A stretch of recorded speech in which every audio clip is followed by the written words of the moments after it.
नमस्कार प्रेक्षकांनो, आपण पाहतोय या मालिकेचा कालचा म्हणजेच 8 जुलैचा रिव्ह्यू. आणि कालचा हा जो एपिसोड होता ना, तो खरंच खूपच रंजक होता. चला तर मग बघूयात त्यात नेमकं काय काय घडून गेलं आहे ते.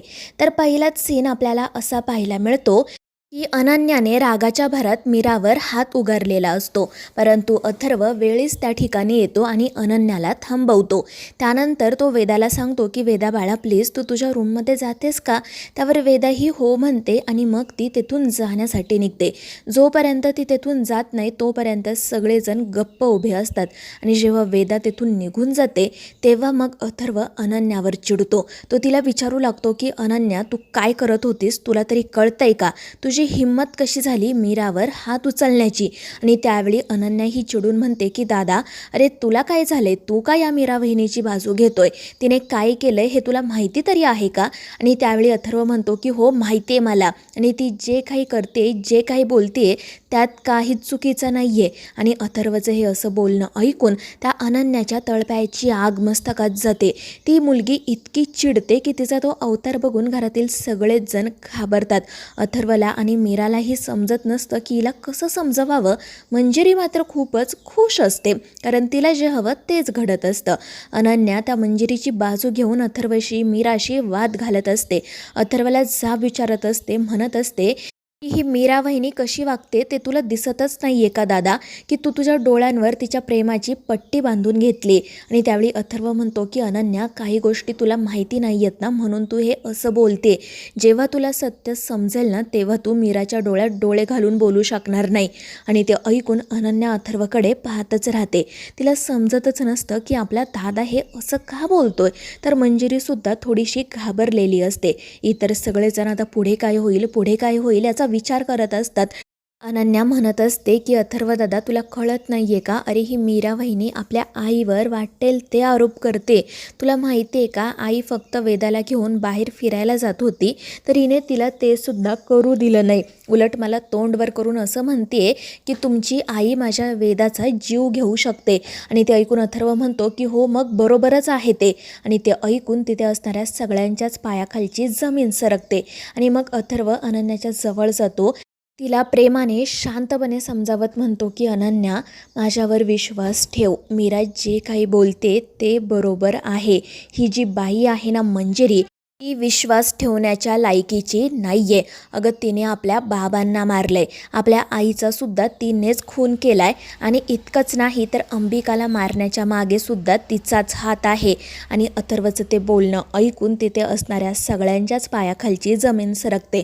कारण सर्वांचाच असा समज असतो की अथर्वचा मंजिरीवर खूप विश्वास आहे आणि तो तिच्या विरोधात काहीच बोलणार नाही. पण जेव्हा अथर्व त्याच्या मनातलं स्पष्टपणे बोलतो तेव्हा सगळ्यांनाच आश्चर्य वाटतं. परंतु अनन्याला हे सगळं काही सहन करताच येत नाही.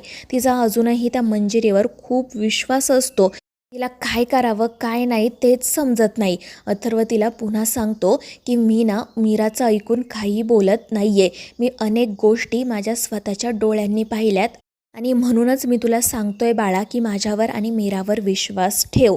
त्याचसोबत तो अनन्याला हे सुद्धा सांगतो की या बाईने ना तीर्थ म्हणून मला ॲसिड दिलं होतं. तुला माहिती आहे का, वेदाने मला धक्का दिला म्हणून ते ॲसिड खाली पडलं आणि चक्क फरशी जाळाली. आणि ते ऐकून सगळेच जण घाबरून मंजिरीकडे पाहू लागतात. पुढे अथर्व अनन्याला हे सुद्धा सांगतो की याच बाईने माझ्या वेदाचा जीव घेण्याचा प्रयत्न केला, तिला हिप्नोटाईज केलं, तिला पाण्यात बुडवलं. आणि ते ऐकून अनन्या घाबरूनच मंजिरीकडे पाहू लागते. मंजिरी म्हणत असते की नाही अनन्या असं काही नाही आहे, माझ्यावर विश्वास ठेव बाळा. पण अथर्व अनन्याला हे सुद्धा सांगतो की त्या दिवशी तुझ्यासोबत जे काही घडलं होतं ना ते सगळं या बाईमुळेच. हिने अगं तुझाही जीव घेण्याचा प्रयत्न केला, तुलाही हिप्नोटाईज केलं. तुम्हाला विचारत होती ना की दादा नेमकं काय घडलं, ही बादली इथे कशी आली, माझे कपडे ओले कसे झाले, अगं त्या सगळ्याच्या पाठीमागे हीच बाई होती. आणि ते ऐकून अनन्याला तर काय बोलावं तेच सुचत नाही. ती एकदा मंजिरीकडे पाहत असते, एकदा अथर्वकडे. घरातील इतर सगळेजण सुद्धा काळजीतच असतात. तर ही मंजिरी मनाशी म्हणत असते की या अथर्वमध्ये एवढी हिंमत आलीच कुठून. आणि मग त्यानंतर नर्मदा त्या दामोदरला म्हणते की तुम्हाला मग अशी बोलायचं होतं ना, मग आत्ता बोला, विचारा अथर्वला की अचानक त्याच्यात हा बदल कसा काय झाला. आणि मग दामोदरसुद्धा पुढचा मागचा विचार न करता अथर्वला म्हणू लागतो की अथर्व अरे तू वहिनींवर इतके मोठमोठे आरोप करतोय पण तुझ्याकडे काही पुरावे आहेत का. आणि मग त्यानंतर ती मायासुद्धा लगेचच म्हणू लागते की ही मीरा ना प्रत्येक वेळी मॅडमवर काही ना काही आरोप करते, पण प्रत्येक वेळी स्वतःच तोंडावर पडते.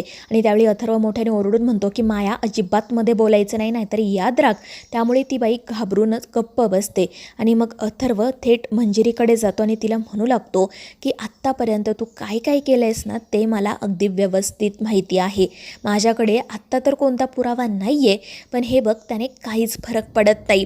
माझ्याकडे आज पुरावे नसतील पण उद्या नक्की येतील. तुझे जे काही पापं आहेत ना ती सगळ्यात जगासमोर मी आणेल, एवढं लक्षात ठेव. आणि अथर्वची ती धमकी ऐकून मंजिरी त्याच्याकडे पाहतच राहते. मीरा आणि अंबिकासुद्धा थोड्याशा काळजीत पडलेल्या असतात.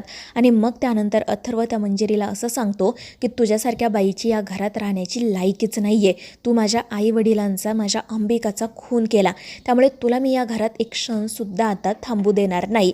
आणि मग तो सरळ त्या मंजिरीचा हात पकडतो आणि तिला अक्षरशः फरफटतच घरातून बाहेर घेऊन जातो आणि थेट बाहेर ढकलून देतो. आणि हे पाहून सगळ्यांच्याच पायाखालची जमीन सरकते. अनन्या म्हणत असते की अरे दादा हे काय करतोयस तू, पण अथर्व ऐकत नाही. तो सरळ त्या मंजिरीच्या तोंडावर घराचा दरवाजाच बंद करतो आणि त्यामुळे सगळेच जण एकमेकांकडे पाहू लागतात. मंजिरी तर या अपमानामुळे खूप जास्त चिडलेली असते. म्हणत असते की मला असं वाटतंय की हे घर आत्ताच्या आत्ता जाळून टाकावं, म्हणजे सगळ्यांची एकदमच राख होईल. पण तितक्यात अनन्या पुन्हा दरवाजा उघडून बाहेर येते. त्या मुलीचा अजूनही मंजिरीवर विश्वास असतो. ती रडतच मंजिरीला उठवते. तिला विचारू लागते की आई तू ठीक आहेस ना गं. आणि मग ही बाईसुद्धा पुन्हा नाटकांना सुरुवात करते. अनन्याला म्हणू लागते की अनन्या माझ्यावर विश्वास ठेव बाळा, अथर्वचा ना काहीतरी गैरसमज झाला आहे, मी काहीही केलेलं नाही आहे. अनन्या म्हणत असते हो आई माझा तुझ्यावर पूर्ण विश्वास आहे आणि काळजी करू नको, मी शेवटपर्यंत तुझी साथ सोडणार नाही. मला माहिती आहे ना दादा हे सगळं त्या मीरा वहिनीमुळे करतोय. अगं तो तिचेच शब्द बोलतोय, तू काळजी करू नको. आणि मग त्यानंतर मंजिरी पुन्हा तिला आतमध्ये घेऊन जायला निघते. पण अनन्या म्हणते नाही आई, आता आपण या घरात नाही थांबायचं. अगं ज्या घरात तुला काहीच मान नाही त्या घरात आपण थांबून काय करायचंय, चल आपण हे घर सोडून निघून जाऊयात. आणि ते ऐकून मंजिरी घाबरते, कारण तिला रामपुरेंच्याच घरात राहायचं असतं. आणि यावेळी अनन्या ऐकायला तयार नसते. पण मग तितक्यात मीरा बाहेर येते आणि ती अनन्याला सांगते की तुम्ही आतमध्ये जा. पण अनन्या पुन्हा तिच्याशी वाद घालायला सुरुवात करते. ती म्हणत असते की वहिनी तुझी ही नाटकं ना बंद कर, मला चांगलंच माहिती आहे तुला आईला या घरातून आधीपासूनच बाहेर काढायचं होतं आणि आता फायनली तू ते साध्य केलेस, म्हणजे तुला खूप आनंद झाला असेल ना गं, मग कशाला उगाच आता ही नाटकं करते. आणि त्यावेळी मीरा शांतपणे सांगते की अनन्याताई मी तुम्हा दोघींना सुद्धा आतमध्ये जायला सांगते, प्लीज या आतमध्ये. तर अनन्या म्हणते पण दादा, तर मीरा म्हणते नका काळजी करू, मी वेदाच्या बाबांसोबत बोलते. आणि ती तेथून निघून जाते. आणि मग त्यानंतर अनन्या आणि ती मंजिरी देखील घरात येतात. त्यानंतर आपल्याला असं पाहायला मिळतं की मीराने अनन्याला आणि मंजिरीला घरात बोलावल्यामुळे अथर्व खूप चिडलेला असतो. तो मीराला म्हणत असतो की अगं ती अनन्या जात होती तर जाऊ द्यायचं ना, मी थोड्या वेळानंतर गेलो असतो, तिच्याशी बोललो असतो, तिला परत घेऊन आलो असतो, पण तू त्या बाईला घरात परत कशासाठी आणलं. आणि त्यावेळी फायनली मीरा त्याला सांगते की वेदाचे बाबा अहो ती बाई मनुष्य नाही आहे, तुम्हाला माहिती आहे का मंजिरी कोण आहे. तर अथर्व विचारतो कोण आहे मीरा सांग मला. आणि मग मीरा त्याला सांगते की अथर्व ती बाई एक चेटकीन आहे. आणि ते ऐकून अथर्वच्या पायाखालची जमीनच सरकते. तर दुसरीकडे अनन्या त्या मंजिरीला समजावत असते, तिला सांगत असते की तू ना काही काळजी करू नको आई, मी सगळं नीट करेल. तर मित्रांनो या मालिकेच्या पुढील भागांमध्ये आता आपल्याला असं पाहायला मिळणार आहे, मंजिरी जेव्हा चेटकिनीचं रूप धारण करत असते तेव्हा नेमका अथर्व तिला पाहतो आणि त्याच्या पायाखालची जमीनच सरकते. तर मित्रांनो या मालिकेच्या पुढील भागांच्या अपडेट्ससाठी आपल्या चॅनेलला सबस्क्राईब करा.